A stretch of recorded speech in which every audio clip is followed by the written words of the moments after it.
नमस्कार, मैं शंभू कुमार सिंह और आप देख रहे हैं नेशन दस्तक। आज मनुस्मृति दहन दिवस है। मनुस्मृति पूरी दुनिया में, पूरे देश में जलाया जा रहा है। वहीं एक बड़ी खबर है आज मेरे पास कि जिसको सो कॉल्ड देवभूमि कहते हैं उत्तराखंड में, जो जातिवाद का गढ़ है, वहां एक शेड्यूल कास्ट की महिला जो है वो खाना बनाती थी मिड डे मील में। वहां के सवर्णों के बच्चों ने ये कहा कि हम इनके हाथ का खाना नहीं खाएंगे। उनको नौकरी से हटा दिया गया। मुख्यमंत्री सवर्ण, फैसला लेने वाला सवर्ण, स्कूल का मास्टर सवर्ण। नतीजा हुआ कि उनको हटा के एक ब्राह्मण महिला को नौकरी दे दी गई। लेकिन अब रिटेलिएट करना बहुजन समाज ने सीख लिया है। इससे ज्यादा शेड्यूल कास्ट के बच्चों ने ऐलान किया कि हम उस महिला के हाथ से खाना नहीं खाएंगे जो सवर्ण महिला है। यह पहली बार ऐसा हुआ है। जैसे अभी राजस्थान में हुआ था कि आप हमें घोड़ी नहीं चढ़ने देंगे तो हेलीकॉप्टर से हम बारात दुल्हन लाएंगे। मेरे गांव में, मेरे माँ के गांव में एक जनक चमार थे। उनका नाम ही था जनक चमार। जूते का कोलकाता गए मजदूर बन के और जूते का कारोबार उन्होंने शुरू किया। बाद में बहुत अमीर हुए।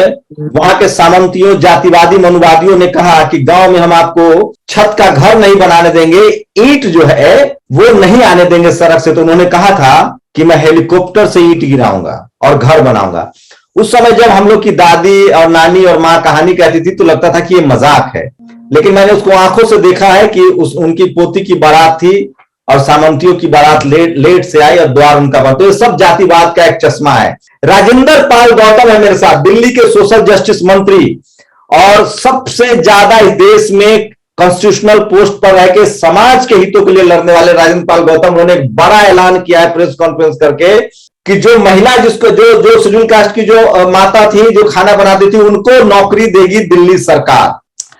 तो मनुस्मृति पर भी बात करेंगे। मेरे साथ रतनलाल भी जुड़ेंगे। आप सबको परिचय करवा दूं, दिल्ली के सोशल जस्टिस मंत्री और हम सबके सामाजिक आंदोलनकर्ता, हम उनको आंदोलनकारी समझते हैं। मिशन जय भीम के संस्थापक और 10 करोड़ बहुजनों के घर वापसी का जो लगातार सपना देख रहे हैं, जो लगातार उस पर काम कर रहे हैं, राजेंद्र पाल गौतम जी हैं। पीपी मंडल साहब की लेजेसी को आगे बढ़ा रहे हैं सूरज मंडल साहब है मेरे साथ, दिल्ली यूनिवर्सिटी के प्रोफेसर हैं। डॉक्टर सुधांशु है, वो भी दिल्ली यूनिवर्सिटी में प्रोफेसर है। डॉक्टर रितु है, वो भी दिल्ली यूनिवर्सिटी में प्रोफेसर हम तो है ही कहेंगे, लेकिन उनको जातिवाद का शिकार होना पड़ा है, लेकिन वो अपनी लड़ाई को लड़ रही हैं। तो ये तमाम खास मेहमान हैं और इस बातचीत को आगे बढ़ाते हैं कि क्या वो दौर आ गया है अब कि एससी एसटी ओबीसी माइनॉरिटी की यूनिटी बन रही है और सोशल मीडिया के जरिए रिटेलिएट किया जा रहा है। राजेंद्र पाल सर, आपको कब ये खबर पता चली और कब फैसला आपने किया और क्या आपकी कैबिनेट की मंजूरी मिल गई उस महिला को नौकरी देने के लिए? मैं अभी उत्तराखंड के अंदर था, परसों ही रात आया हूं, तो मुझे वहीं पे ये सूचना मिली और वहां मीडिया ने भी इस बारे में मेरे से पूछा था। तो मैंने उस वक्त वहां के मीडिया को भी कहा कि ये सरकार निकम्मी और नाकारा है और जातिवाद को बढ़ावा दे रही है। इनके बस की वहां की सरकार चलानी नहीं है और ये भारत को तोड़ने की साजिश रच रही है भारतीय जनता पार्टी। इनके नेता झूठ बोलते हैं, झूठ बोल के वोट ले लेते हैं, वादे पूरे करते नहीं है और इसका जवाब देने का समय आ गया है। दिल्ली आने के बाद मैंने अपनी पार्टी में इस बात को रखा है कि इस तरह का जुर्म जाती हो रही है और हमारी उस समाज की बेटी को नौकरी से निकाल दिया सिर्फ इसलिए चूंकि वहां पे जनरल कैटेगरी के बच्चों ने उसके हाथ के बनाए खाने को खाने से मना कर दिया। तो मैंने कहा कि क्यों नहीं हम अपने यहाँ उसको नौकरी देने का ऑफर करते हैं। तो अब ये फैसला हुआ कि बिल्कुल सही है, हम इसको ऑफर करते हैं। उसी के लिए मैंने आज प्रेस कॉन्फ्रेंस की थी और मैंने उनको ये एक प्रस्ताव दिया है कि आप चाहें तो हमारे यहाँ नौकरी आके कर सकती हैं, क्योंकि वहां की जो सरकार है वो धामी जी और बीजेपी के लोग वो जातिवाद की और धर्म की राजनीति करते हैं। उनके बस की न्याय देना नहीं है और वो देश को तोड़ने की साजिश कर रहे हैं। हम आपको ये नौकरी ऑफर कर रहे हैं, जिस नौकरी को आप वहां करती थी खाना बनाने की, खाना ही आपको यहाँ बनाना पड़ेगा। इसलिए मैंने प्रेस कॉन्फ्रेंस के माध्यम से ये ऑफर दिया। सैलरी भी बढ़िया होगी, वहां से तो ज्यादा ही होगी। निश्चित तौर पे वहां से ज्यादा होगी। और दूसरा, आज एक वैसे भी बहुत महत्वपूर्ण दिन है। मैं आप सभी को मनुस्मृति दहन दिवस की शुभकामनाएं देता हूँ, क्योंकि जो मनुस्मृति स्त्री को, महिलाओं को पुरुष की संपत्ति बताती हो, जो मनुस्मृति अनुसूचित जाति जनजाति पिछड़े वर्ग के लोगों को पढ़ने लिखने पर धार्मिक बंदिश लगाती हो, जो इंसान में भेद पैदा करती हो, तो मनुस्मृति में न्याय के लिए स्थान नहीं है। और हमारे उत्पीड़न का बहुत बड़ा कारण, हजारों साल की गुलामी का कारण ये मनुस्मृति है। तो मैंने सोचा कि आज इतना अच्छा दिन है, मनुस्मृति दहन डॉक्टर बाबा साहेब अम्बेडकर जी ने 1927 में आज ही के दिन की थी। तो हमने कहा कि आज इस पे हमें जवाब देना बहुत जरूरी है, वरना ये लोग धीरे धीरे बाबा साहेब के संविधान को कमजोर करके अपने उसी मनुस्मृति वाले शासन को भारत में लादना चाहते हैं।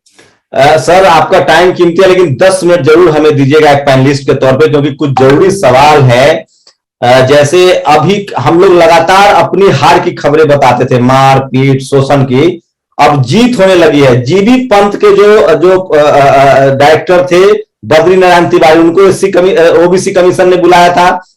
दिल्ली यूनिवर्सिटी के श्रद्धानंद कॉलेज में कुछ नियुक्तियां हुई थी गड़बड़ तरीके से, उसको कैंसिल करने का ओबीसी कमीशन ने आदेश दिया है। सूरज मंडल उस पर बात करेंगे। और वही बता दूं मैं आपको, यूपी में 69,000 शिक्षक भर्ती घोटाले में जो प्रदर्शनकारी कर रहे थे, और यूपी सरकार ने माना, वहां के शिक्षा मंत्री ने माफी मांगी है कि लगभग 18,000 सीटों का घोटाला हुआ है। सोचिए, 3,000 सीट पर और चौटाला जी को जेल हो गया था, क्या योगी जी को जेल होगी, क्या यूपी के शिक्षा मंत्री को जेल होगी। और अब एक नया स्कैम भी आया है, कट ऑफ स्कैम। अलीगढ़ में एससी एसटी का जो कट ऑफ है वो जनरल कैटेगरी से बहुत ज्यादा है, 88% ओबीसी का।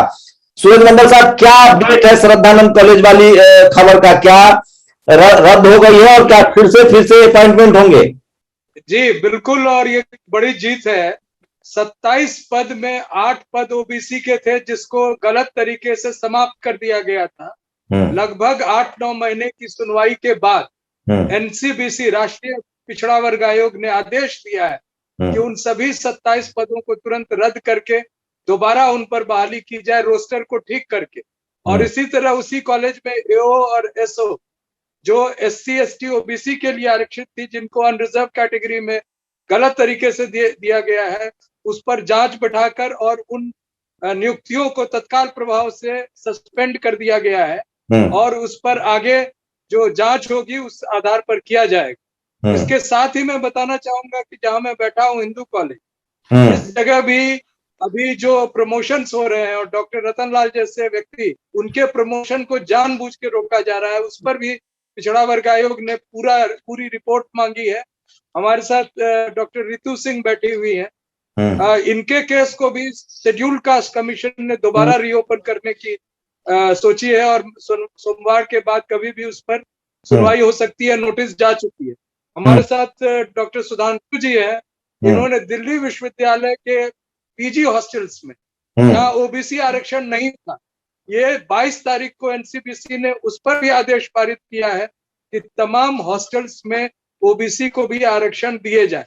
तो इस तरह से एक बड़ी जीत और एक बड़ा संघर्ष का एक सकारात्मक परिणाम सामने आ रहा है। और इसमें आप सबों को मैं साधुवाद देता हूं। मनुस्मृति दहन दिवस पर यह खबर आप तक पहुंचाने के लिए मुझे एक गर्व महसूस हो रहा है। और साथ ही मैं आपके माध्यम से जो हमारे अन्य सहयोगी और साथी हैं दिल्ली विश्वविद्यालय में और अन्य जगहों पर, उनके भी सहयोग के लिए मैं पुनः बहुत बहुत धन्यवाद करता हूं। सुधांशु जी, मैं मंत्री जी का प्रतिक्रिया लूंगा कि क्या वक्त बदल रहा है, आप क्या कुछ जानकारी शेयर करना चाह रहे हैं? क्या हम लोग आवाज नहीं उठा रहे थे इसलिए गड़बड़ियां हो रही थी? हमारे पास मीडिया नहीं था, अब सोशल मीडिया है, चाहे वो दिल्ली यूनिवर्सिटी में नॉट फाउंड सुटेबल का मामला हो, जेएनयू में नंबर का मामला हो, बात हम करने लगे और एक दूसरे से जुड़ने भी लगे हैं। एक तो जो आपका जो स्टार्टिंग के मार्क्स था उत्तरांचल वाली घटना पे, मैं उसमें थोड़ा सा कह के मैं अपनी बात करता हूँ। देखिए, मुझे आश्चर्य है कि उस महिला को हटा दिया गया और उस व्यक्ति ने उसको हटाया, उसके ऊपर एट्रोसिटी एक्ट क्यों नहीं लगा है, ये भी हम लोगों को इंश्योर करने के लिए। अगर केवल इस वजह से कि एक दलित जाति की महिला खाना बना रही है और कोई नहीं खाएगा और उसके बाद उसको हटा दिया जाएगा और एट्रोसिटी एक्ट नहीं लग रहा है, तो ये अपने आप में दुर्भाग्यपूर्ण है। फिर तो एट्रोसिटी एक्ट का कोई मतलब नहीं। तो एक लड़ाई तो उस संदर्भ में हम सबको ये भी इंश्योर करने की जरूरत है कि कौन सा अधिकारी था जिसने उनको हटाया, क्योंकि ये जो जवाब है ना, ये जवाब तो देना पड़ेगा। और जो दूसरा पक्ष हुआ वो बहुत अद्भुत था और अच्छा था और हम सब के लिए सकारात्मक है कि अब हमारा समाज उनको आईना दिखाने की कोशिश कर रहा है कि देखिए, तुम जिस अस्पृश्यता का दंश जो हम लोगों को तुमने दिया है, अब वो हम बराबर से वापस कर सकते हैं और इसकी जरूरत है। और मैं उन बच्चों को सैल्यूट करता हूं जिन्होंने ये जो स्टेप किए थे और उन्होंने एक तरह से समाज को आईना दिखाने की कोशिश की, तो उनके साहस को भी मैं सलाम। जहां तक जो दूसरा मामला है, देखिए गेस्ट ये हॉस्टल रिजर्वेशन के लिए मैं आपको बताऊं, ये जो सारे लोग बैठे हैं और आपके दर्शकों की जानकारी के लिए, जब ओबीसी का रिजर्वेशन हायर एजुकेशन में लागू किया गया था तो पूरे देश में त्राहिमाम मचाया गया कि भाई हम कहाँ से जो है तो हमारी सीटें जाएगी, हम जो जनरल कैटेगरी की सीटें खत्म हो जाएगी, ये उनकी चिंता थी। और ये था कि हम नहीं देंगे। तो फिर सरकार ने एक इंतजाम किया, और उस समय शोर क्या मचता था, हमारे पास कमरे नहीं है, हमारे पास शिक्षक नहीं है, हमारे पास नॉन टीचिंग स्टाफ नहीं है, ये आधारभूत संरचना नहीं है जी, ये नहीं है जी, वो नहीं। उस पर सरकार ने, उस समय की सरकार ने एक काम किया कि चलो किसी की सीटें नहीं जाएगी, 54% हम हर चीज को बढ़ा दें। उसमें टीचिंग पोजीशंस बढ़ाए गए, उसमें नॉन टीचिंग पोजीशंस बढ़ाए गए, और इंफ्रास्ट्रक्चर के लिए भारत सरकार ने, उस समय की सरकार ने 1400 करोड़ रुपया देश भर के उच्च शिक्षण संस्थानों को दिया। और उसमें से 1400 करोड़ रुपए में से ज्यादातर हिस्सा जो है दिल्ली विश्वविद्यालय को मिला। और उस समय जो प्रावधान किए गए थे कि जितने भी संस्थान है वहां पर आप 54% इंफ्रास्ट्रक्चर को बढ़ाई। हुआ क्या, सारे संस्थानों ने पैसे लिए और कमरे, जो ये गाना गाते थे कि हमारे पास कमरे नहीं है, मैं आपको दावे के साथ कहता हूँ दिल्ली विश्वविद्यालय के लगभग 60% कॉलेज ऐसे जहाँ पे कमरे नहीं पाए, और वो 54% बच्चे जो है। अभी आप बताइए कि मनुस्मृति पर एक लाइन बताऊंगा, अभी दिल्ली यूनिवर्सिटी में ओबीसी के कितने सीटें खाली हैं? टोटल देखिए SC ST OBC मिला के लगभग 9 से 10 हजार सीट खाली रहेगी, अभी खाली है इस बार। तो उसमें मेजर हिस्सा जो है ओबीसी का है, मेजर हिस्सा ओबीसी का है। डॉक्टर रितु, क्या आपको लग रहा है कि आपकी लड़ाई और मजबूत होगी, अब हौसला बढ़ रहा है आपका जिस तरह से फैसले आ रहे हैं? एक सेकंड शंभू जी, ये वाला पहले हॉस्टल वाला क्लियर कर, क्योंकि वो बहुत जरूरी है। ये लागू हुआ है, अभी लागू होगा कि नहीं वो बहुत इंपॉर्टेंट पक्ष है। अभी ऑर्डर आया, हाँ मंत्री जी सुन रहे हैं। हाँ हाँ, मैं इसलिए कह रहा हूँ, देखिए, और अच्छी बात है कि मंत्री सुन रहे हैं। 12 कॉलेज तो उनका डायरेक्ट 100% फंडेड है, वहां पर भी 2-3 कॉलेजों के पास हॉस्टल है, तो उनको भी वो जानकारी रहेगी तो काम करेंगे, अच्छा रहेगा हम लोग। जो मैं जब से यूटीए में हूँ और एकेडमिक काउंसिल में जब से आऊँ, ये चीज हो जानी चाहिए थी। हॉस्टल में रिजर्वेशन, सूरज सर कह रहे थे PG hostels, PG plus UG hostels भी है, जो कॉलेजों के हॉस्टल्स हैं यूजी, वहां पर भी पुराने हॉस्टल्स में हमें रिजर्वेशन नहीं मिला। यूजी और पीजी दोनों का मामला है। 9 से 10 कॉलेज तो पुराने ही हैं, जिनके जो पहले से हॉस्टल बने वहां हमें नहीं मिल रहा था, और ये 9 से 10 हॉस्टल जो है दिल्ली यूनिवर्सिटी के पीजी वाले, वीमेंस के लिए भी और मेंस हॉस्टल दोनों। जो चीज हो जानी चाहिए थी 2009 में, पैसे सारे लिए गए, और आज हम 2021 में बैठे हैं, आज तक भी उसमें नहीं दिया गया। पिछले बार जब ओबीसी फुल कमीशन का दौरा हुआ था, उस समय यूनिवर्सिटी ने ये लिख कर दिया था कि हम इसको लागू करने जा रहे हैं जी। और मैं उस चीज को लेकर बार बार एकेडमिक काउंसिल, चूंकि मैं एकेडमिक काउंसिल का मेंबर हूँ, उठा रहा हूँ, तो जो तर्क दिए जाते हैं उसको सुनिए, इसलिए मैंने आपको रोका। तर्क ये दिया जा रहा है कि भैया, जो ओबीसी रिजर्वेशन जब लागू हुआ था तो सरकार ने ये कहा था कि जो जहां पर पोजीशन जितनी है उसमें हम 54% इजाफा कर लेंगे तब रिजर्वेशन देंगे। इसका मतलब ये हुआ कि मान लीजिए एक सर्टेन हॉस्टल है, वहां पर 100 सीट है, तो वो 100 से 154 सीट जब बन जाएगी तब वो वहां पर ओबीसी का रिजर्वेशन देंगे। और ये भी साथ में जोड़ देते हैं कि पुराने हॉस्टल में जी एक सीट पढ़ने की गुंजाइश नहीं है। इसका मतलब क्या है, दिल्ली यूनिवर्सिटी ये मान कर बैठी है कि ये मिला के जो 20-22 पुराने हॉस्टल है उसमें ओबीसी का रिजर्वेशन कभी नहीं देंगे, ये कह रहा है दिल्ली यूनिवर्सिटी का एडमिनिस्ट्रेशन और रजिस्ट्रार। और बार बार अब मैं समझ गया सुधांशु जी, मैं बता रहा हूं आपको ये गलती कहाँ है, मैं उसका नब जानता हूं। रितु, आपको हौसला मिल रहा है कि आपकी लड़ाई और आसान होगी अब जिस तरह से फैसले आ रहे हैं? ऑफ कोर्स सर, क्योंकि मुझे ऐसा लगता है कि अगर जिस तरीके से संघर्ष किया है और ओबीसी कमीशन ने जो फैसला भी लिया है, जबकि मुझे लगता है कि इससे शायद ही कमीशनों की, जो हमारी SC ST कमीशन या ओबीसी कमीशन की छवि जो है, जो अभी तक ये लगता था कि हमारे फैसले नहीं सुनते या फाइल्स पड़ी रहती हैं, खोलते नहीं है, या वो भी लोग हमारे साथ नहीं है, हम लोग कहाँ जाएं, तो वो लगता है कि this is a first step. I am not saying that वो बहुत सारी चीजें ठीक हो गई है, लेकिन एक फर्स्ट स्टेप है, और आगे उम्मीद है सर इसी तरीके से SC कमीशन भी जिस तरीके से उन्होंने मेरा मैटर को रीओपन किया है वो भी संज्ञान में ले, और जिस तरीके से 27 प्रोफेसर्स की नियुक्तियों को रद्द किया गया, अब दोबारा से उनके ऊपर दोबारा हो जाएंगे ना इंटरव्यू, या दोबारा हो गए, and I think this is a great step. But sir उम्मीद है कि कमीशन भी, अगर SC कमीशन भी स्ट्रांगली टेकअप करे, तो हमारे एक नहीं सर बहुत सालों से ऐसे केसेस पड़े हैं, जो लोग हमें मैसेजेस करते हैं दूर दूर से, जो लोग हैं जो शायद फिजिकली उनके लिए यहाँ आना भी संभव नहीं है, पैसे वाइज भी, फाइनेंशियली भी, क्योंकि फाइल्स पड़ी हैं। तो अगर कमीशन अपना काम सही ढंग से करे तो मुझे नहीं लगता कि हमारे लोगों को सर कोर्ट भी जाने की जरूरत है, क्योंकि हमारी सबसे मजबूत 2 कॉन्स्टिट्यूशनल बॉडीज हैं, एक ST कमीशन, ST कमीशन, जो कि अपने आप में शक्तिशाली है, उनको दूसरी चीजों की जरूरत ही नहीं।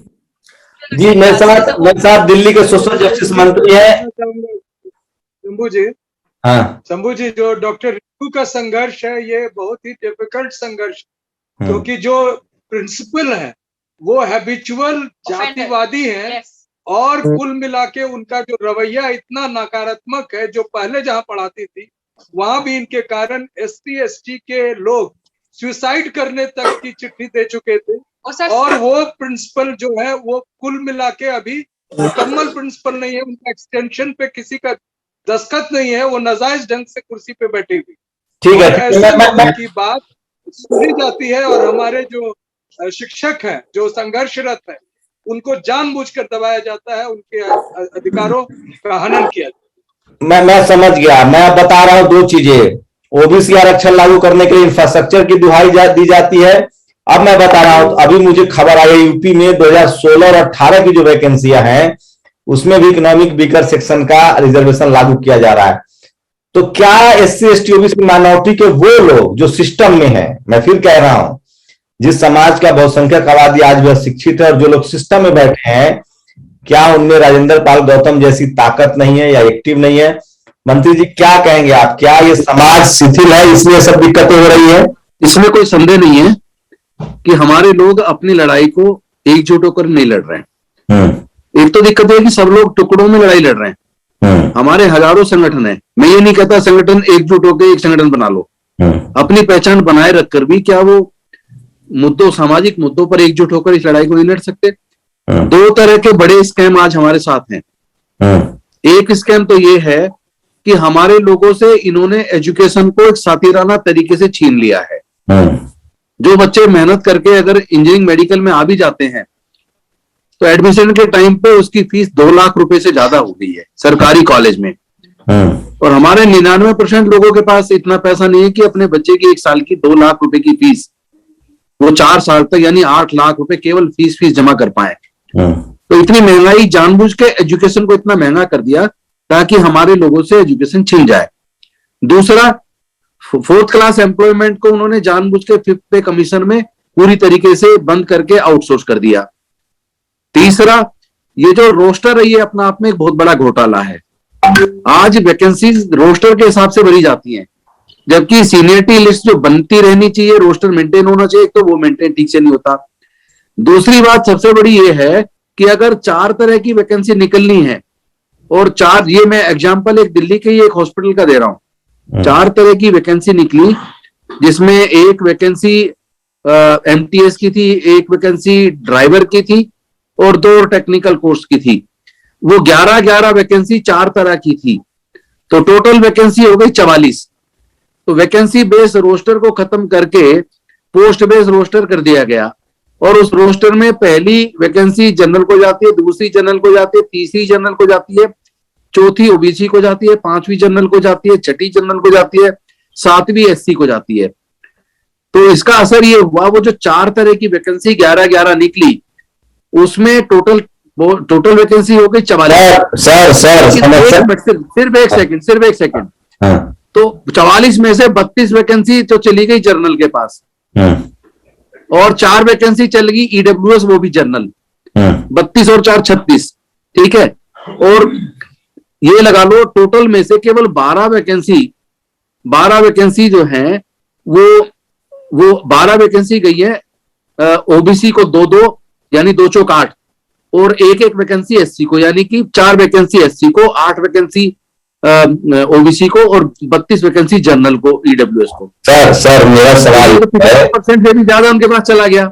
सर मेरा सवाल ये है कि ये 50 सालों से आरक्षण से पहले क्या संविधान से पहले क्या कर रहे थे उस पर तो बात भी नहीं कर रहे हैं, सिर्फ संविधान के बाद ये बात नहीं कर रहे। हाल दौर में क्या कह रहा सवाल था सर कि जैसे अभी आपने इनिशिएट किया और उस महिला को, क्या ये सारी हमारी कमजोरी का फायदा उठा रहे हैं और हमारे जो पढ़े लिखे लोग हैं इसमें डरते हैं बात करने से? और क्या ये सब जो सोशल जस्टिस मंत्री है, जो OBC के मंत्री हैं, जो सिविल का शेड्यूल ट्राइब के MLA MP है, उनके जो इंटेलेक्चुअल है उनकी लापरवाही है या हमारे पास मीडिया नहीं है इसलिए सब हो रहा है? देखिए, एक कारण है हमारे पास मीडिया नहीं है, वॉइस नहीं है हमारी।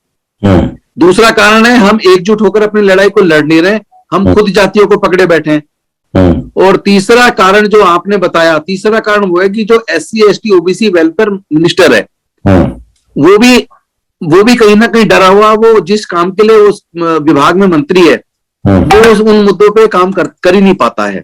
और कई बार उसकी उतनी नियत भी नहीं होती, उसे लगता है कि तुझे जरूरत क्या है।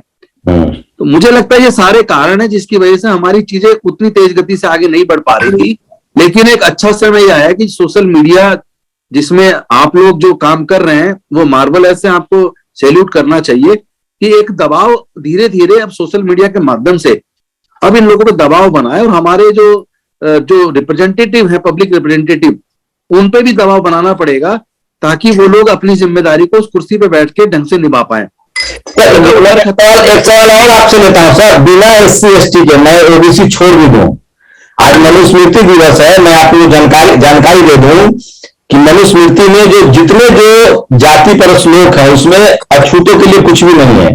अछूत मतलब जो आज के सिविल कास्ट है, जो उस समय वन व्यवस्था में अछूत थे, वो खेल से बाहर थे, वो ऑलरेडी खेल से बाहर थे। उसमें सारा शूद्रों के लिए लिखा हुआ है कि तुम्हारे पास संपत्ति नहीं होगा, तुम्हारी महिलाओं के साथ अपराध किया जाएगा तो सजा का प्रावधान नहीं है। और जो शूद्र थे उसको आज के समय में हम OBC कहते हैं, जो कंस्टिट्यूशनल टर्म्स है। तो ये था मनुस्मृति की हालत, सोचिए। लेकिन आज भी वो बोल नहीं रहे हैं सर, क्या SC/ST के जो 131 लोग हैं वो मेरा पार्लियामेंट, जिनके बगैर सरकार नहीं चलेगी, विधानसभा में OBC के लोग हैं, कम से कम 5-10% भागीदारी भी हो गई SC/ST OBC की रिप्रेजेंटेशन है, वो डर कैसे निकलेगा? वो डर कब तक रहेगा? जब मैं बोल सकता हूं, आप बोल सकते हैं मंत्री होते हुए, कुछ प्रोफेसर बोल रहे हैं, तो बाकी लोग, मुझे 1000 लोगों में से 2 लोग बोलने वाले मिलते हैं, बाकी कहते हैं कि मुझे डर लग रहा है, मेरा नाम गुप्त रखिएगा, बस जानकारी दे रहा हूं। ये डर कैसे? समझता हूं इस पे वो डर निकालने के लिए आप लोग को भी भूमिका निभानी पड़ेगी। हर मुद्दे पे उनको घेरना पड़ेगा, उनसे सवालात करने होंगे। और दूसरा, इसके साथ साथ जिस तरह हम बोल रहे हैं, इससे कुछ लोगों में जरूर हौसला बोलने का आने लगा है। और फॉर्चुनेटली मैं समझता हूँ कुछ लोग अब बोल रहे हैं और धीरे धीरे और लोग भी आएंगे। और जैसे जैसे आप इनको घेरेंगे तो उनके ऊपर भी दबाव बनेगा और उनकी पॉलिटिकल पार्टीज पे दबाव बनेगा कि आप ऐसे लोगों को, ऐसी पार्टियों को बिल्कुल वोट ना दें जो लोग आपको बोलने की हिम्मत नहीं देते। जहां चुप्पी है, जहां चुप्पी है उनको बिल्कुल ही, उन ऐसी पार्टियों को आप बिल्कुल इग्नोर कर दीजिए, अपने लोगों को मत दीजिए, अपने लोगों को स्क्रूटनाइज करना पड़ेगा। जी हाँ, जो आपके मुद्दों को ना उठा पाए और जो पार्टी आपके हकों को मार रही है, आपका उत्पीड़न कर रही है, कम से कम ऐसी पार्टियों को पूरी तरीके से बायकॉट कर दिया जाए। जी, मेरे साथ प्रोफेसर रतन लाल भी जुड़े, अगर वो मेरी आवाज सुने तो वो प्लीज अपना कैमरा ऑन करो, मेरे साथ जुड़े। सोशल मीडिया, बहुजन मीडिया की यही हकीकत है, 2 मिनट भी लोग पेशेंस से नहीं बैठेंगे, वो या तो फोन पर चले जाएंगे या उस जाएंगे, रोना रहेंगे कि हमारे पास मीडिया नहीं है।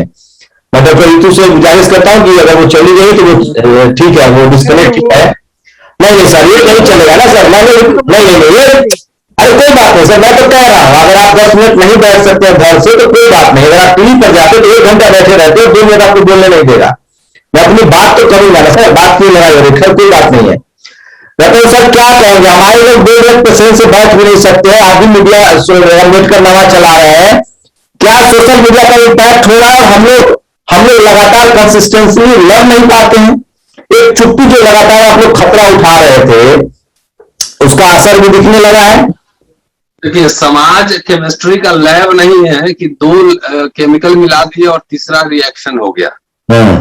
समाज जो है, अर्थव्यवस्था अगर रातों रात बदल सकती है, 10 साल में आपको दिख जाएगा, लेकिन समाज जब 100 साल होता है तो एक इंच टस से मस होता है। पहले समाज शास्त्र का जो है पूरा समाज के ताने बाने को समझिए, नंबर 1। नंबर 2, आपने जो कहा, देखिए कौन सोया है कौन जागा है इसकी जिम्मेदारी मैं नहीं लेता। मैं कोई भविष्यवक्ता नहीं हुआ, ना कोई बाबा साधु हूँ और ना कोई लीडर हूँ कि मैं दावा कर दूं कौन जगह है कौन सोया है, नहीं, ये इसमें नहीं जाऊंगा। सबको अपने अपने हिस्से की जिम्मेदारी निभानी चाहिए। हम लोग जो काम करते हैं इसके लिए कहीं से ना कोई फंडिंग होता, अपने जैसे सब करते हैं ना, आप तो जानते हैं, इतना दिन से देख रहे हैं। एक शिक्षक होने के नाते हमारा काम है लिखना, पढ़ना, बोलना, किताब लिखना। नहीं, मैं ये कह रहा हूँ सर, मैं ये कह रहा हूँ जो बाकी लोग हैं, एक डर जो घुसा हुआ, जो एक अकेले बोलने का रिस्क है, बहुसंख्यक आबादी के लोग में लड़ने वालों की कमी है और इसलिए उनको लड़ने वाले लोगों को पता है। आप पहले सुनिए, आपकी दिक्कत यह है ना, पूरी बात सुनते नहीं है। पूरी बात सुन लीजिए। गौतम बुद्ध भी अकेले लड़े थे, कबीर, रविदास, संत रविदास, पेरियार, फूले, अंबेडकर साहब, लोहिया, कांशीराम भी अकेले ही चले थे। तो जिनको डर निकलना होगा हर समय, ये समाज की त्रासदी यही है कि हर समय अवतार का इंतजार करता है। जिसका कारण यह है कि समाज में संस्थाओं की कमी है, समाज में शिक्षा और ज्ञान की कमी है। नौकरी कर लेना और इंजीनियर बन जाना और डॉक्टर बन जाना और एमएलए, एमपी और मंत्री बन जाना, इससे ज्ञान का खाली विस्तार नहीं होता है। अगर आप देखेंगे हमारे समाज में बाबा साहब क्यों इतनी संस्थाएं बना रहे थे, क्यों वो जो है समता सैनिक दल बना रहे थे, अखबार खोल रहे थे, प्रिंटिंग हाउस खोल रहे थे, पीपुल्स एजुकेशन सोसाइटी बना रहे थे, बौद्ध महासभा बना रहे थे, स्कूल खोल रहे थे, कॉलेज खोल रहे थे, तमाम खोल रहे थे ना। क्यों खोल रहे थे?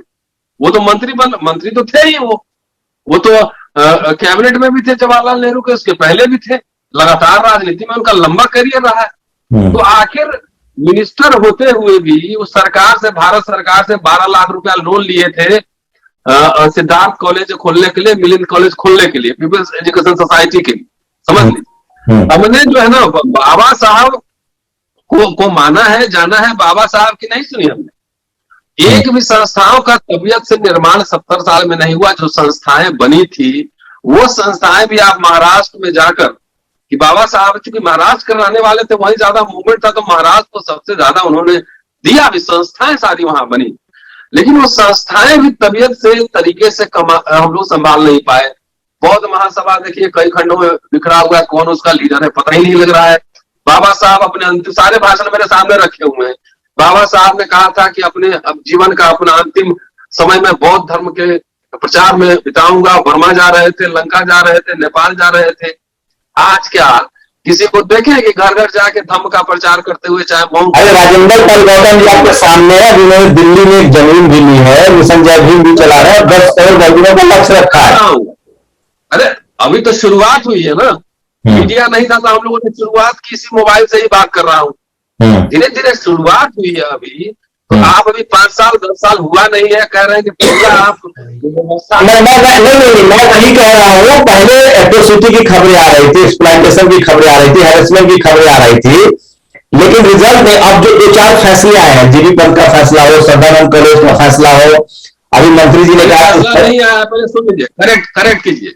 जीबी पंत में अभी कोई फैसला नहीं आया है, सदानंद कॉलेज में एंट्री मॉडल।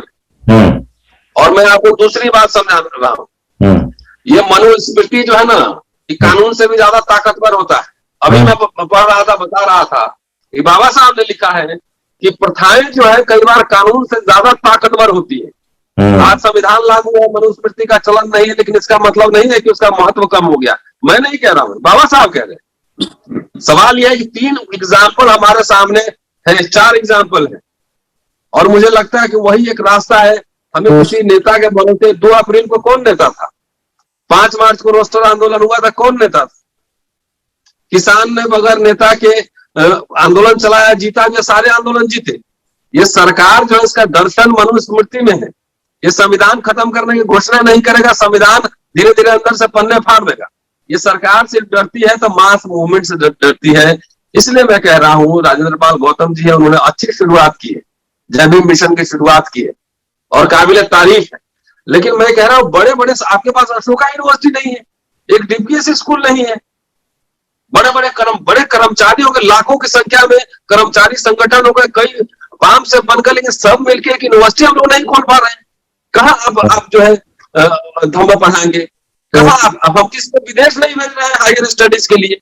अगर बाबा साहब को बड़ौदा महाराज नहीं कोलंबिया भेजे रहते तो यहाँ आईएएस बन के, आईपीएस बन के, मंत्री बन के ये लड़ाई नहीं लड़ी जा सकती। ये लड़ाई पूरे स्टेट्समैन बन के लड़ी जा सकती है। तो क्या लगा आपको? पिछले 5 सालों से हम लोग बात कर रहे हैं, कुछ बदलाव दिख रहा है या बिल्कुल वही के वही? बदलाव दिख रहा है तो एग्जाम्पल भी तो दे दिए, लेकिन सरकार लगातार जागते रहो कर रखना है, जगाते रहो रखना है। अब आप तो एग्जाम्पल दे रहे हैं। अब ओबीसी समाज इतनी बड़ी संख्या में, सबसे ज्यादा अगर हकमारी अभी हो रही है तो ओबीसी प्रधानमंत्री और ओबीसी एचआरडी मिनिस्टर कर रहते हुए सबसे ज्यादा हकमारी हो रही।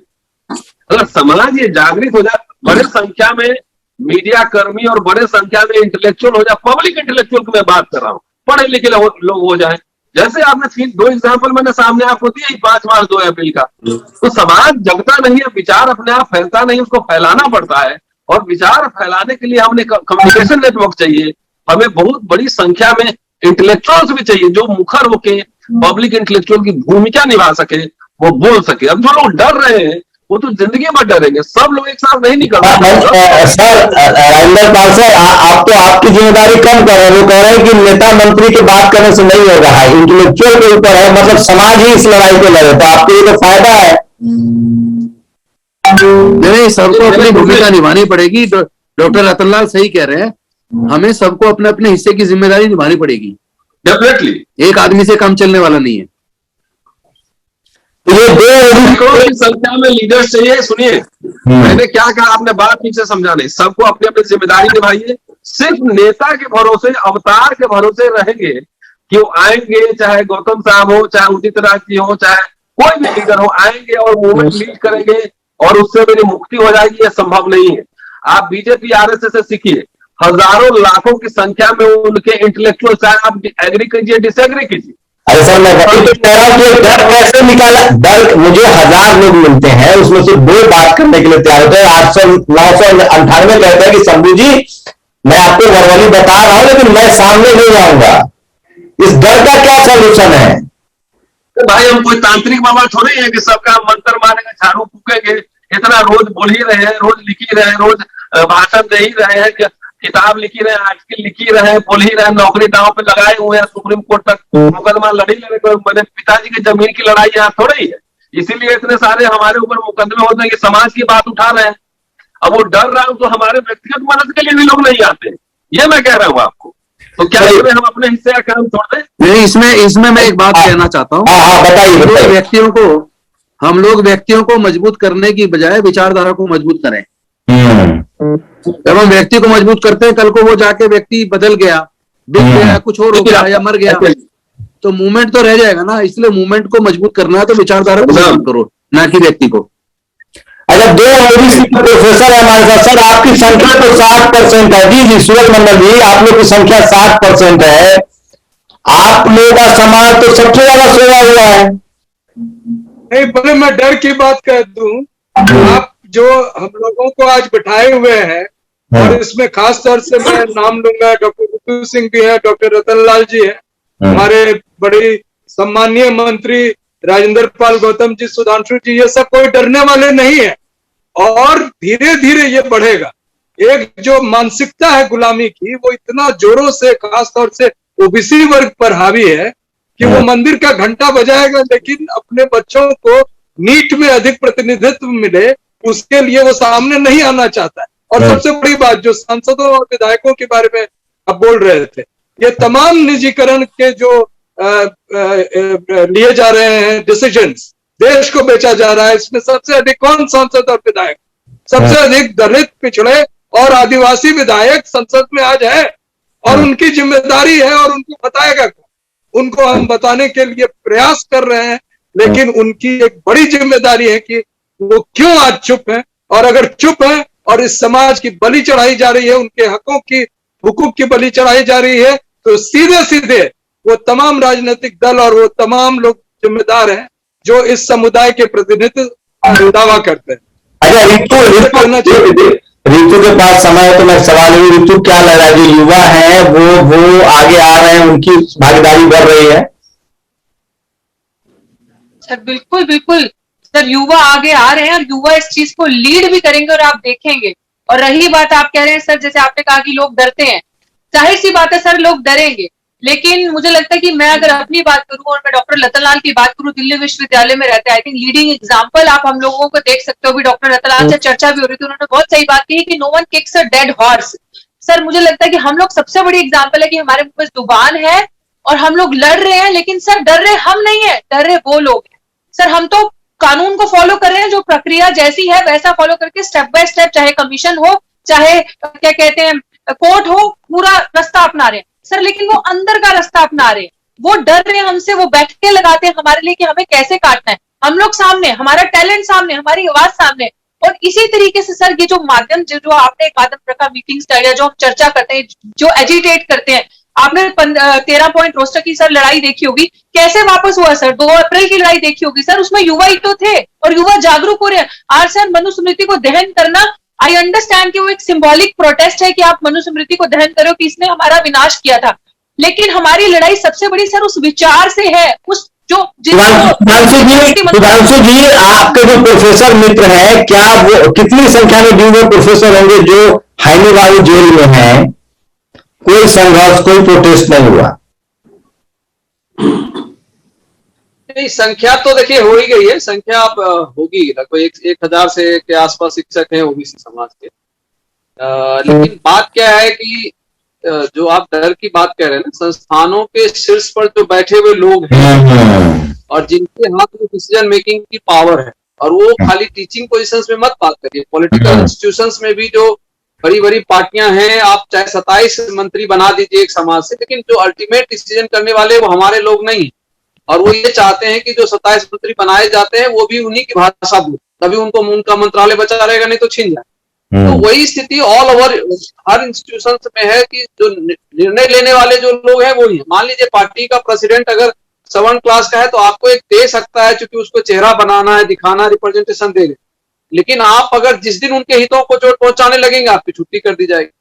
इंस्टीट्यूशंस में अभी हम सारे लोग क्या है, ऋतु के ऊपर पर्सनल अटैक है, रतन जी के ऊपर है, मेरे ऊपर, मैं भी शोकआउट और प्रमोशन मेरा रोका गया, सारी चीजें हुई, जांच वाँच बिठाने, नौकरी खाने की कोशिश। जी सर, लास्ट सवाल सर, हम लोग क्या लग रहा है सर कि जैसे आपने आज एक ट्रेंड सेट किया है कि अगर कहीं एट्रोसिटी हुई, आपने कहा कि दिल्ली में नौकरी देंगे, जो हमारे रिप्रेजेंटेटिव है उनकी बड़ी जिम्मेदारी बढ़ रही है, और अगर मीडिया हो, प्रचार प्रसार हो, जैसे जो आपने सेट किया, प्रचार प्रसार हो, तो चीजें बदल सकती है, निश्चित तौर पर बदल सकती हैं, और निराशा की जरूरत नहीं है। हमें हर मुद्दे पर प्रखरता के साथ बोलना पड़ेगा, एकजुट होकर इस लड़ाई को लड़ना पड़ेगा, और कम से कम अपने लोगों की टांग ना खींचें। अपने लोग, हमारी दिक्कत है कि हमारे लोग अपने लोगों की टांग खींचते हैं। टांग मत खींचो, मिलके एकजुट होकर समाज के मुद्दों पे इस लड़ाई को लड़ो, और ये लड़ना ही पड़ेगा, बिना लड़े गुजारा नहीं है। नहीं लड़ेंगे तो हमारे आने वाले बच्चे जो है वो गुलाम हो जाएंगे। क्या लग रहा है सर कि एक कुछ बदलाव दिख रहा है आपको, चूंकि आप लोग राजनीति में भी हैं, अभी दलित को सीएम बनाना है, तो वो पहले वाला जो दबाव था कम हो रहा है? मैं डॉक्टर बाबा साहब अम्बेडकर जी को मानता हूं, उनको फॉलो करता हूं, उनके विचार को मानता हूं और आशावादी हूं। मुझे लगता है ये कहीं ना कहीं हमारी विचारधारा की जीत हो रही है कि वो लोग कम से कम इतने मजबूर तो हो ही गए, तो हमारे लोग को चीफ मिनिस्टर बना रहे हैं अगर एकदम ऐसी स्थिति में आकर, इसका मतलब दबाव उन पे भी बढ़ रहा है, और ये दबाव और ज्यादा आने वाले समय में बढ़ेगा।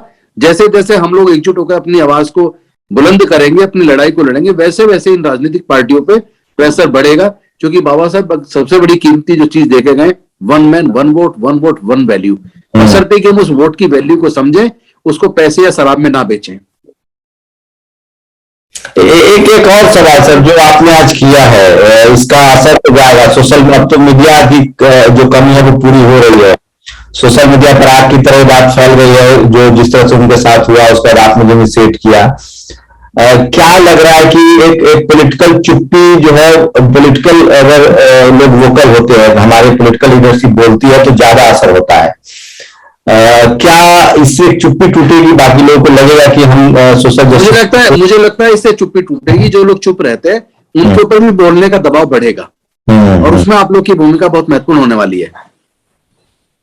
तो शुक्रिया सर, रामपाल गौतम थे हमारे साथ, और सूरज थे, सुधांशु थे, प्रोफेसर रतन लाल थे, प्रोफेसर डॉक्टर ऋतु है। आज स्मृति दिवस है, स्मृति दहन दिवस है। अब सोचिए कि अगर स्मृति मनुस्मृति लागू होती तो और क्या स्थिति होती, हम लोग शायद बात भी नहीं कर रहे थे इस तरह से। तो चीजें तो बहुत बदली है। एक बार जो रामपाल गौतम जी ने कहा कि हमें एक दूसरे के साथ आना पड़ेगा, एक दूसरे का हाथ थामना पड़ेगा, सिर्फ हम एक दूसरे की आलोचना करके सर्वाइव नहीं कर सकते। अपने ही लोग की टांग खींचना, अपने ही लोग को नीचे दिखाना, अपने ही लोग की आलोचना करना, ये सब समाज नहीं, वो पिछड़े समाज का स्वभाव है। ओबीसी एक बड़ा फैक्टर है। सबसे ज्यादा जो नुकसान हो रहा है, जो नौकरियों का नुकसान हो, आर्थिक सामाजिक नुकसान हो, वो ओबीसी का हो रहा है। देखते हैं कि ओबीसी में कैसे लड़ने वाले लोग और उनके लोगों का डर खत्म होता है, वो आगे आते हैं कि नहीं। सर, आपका समय देने के लिए बहुत बहुत शुक्रिया, और तमाम आप लोगों का शुक्रिया जिन्होंने समय दिया। एक बात तो साफ है कि जागरूकता आई है मेरी नजर में, जो सोशल मीडिया का जो इम्पैक्ट है वो भी मैं देख रहा हूं। और अब जो शोषण था, अब जो बेईमानियां थी वो सामने भी आ रही है और उसको पीछे वापस भी लेना पड़ा। आप सब लोगों का बहुत बहुत शुक्रिया। नेशनल दस्तक की आपसे गुजारिश है कि अगर इसको बचाना चाहते हैं तो नेशनल दस्तक को सब्सक्राइब करने के लिए रेड कलर के सब्सक्राइब बटन को दबाएं, फिर बेल आइकन की घंटी दबाएं। नेशनल दस्तक को बचाने के लिए बहुत जरूरी है कि हर खबर को शेयर करें, लाइक करें, कमेंट जरूर करें।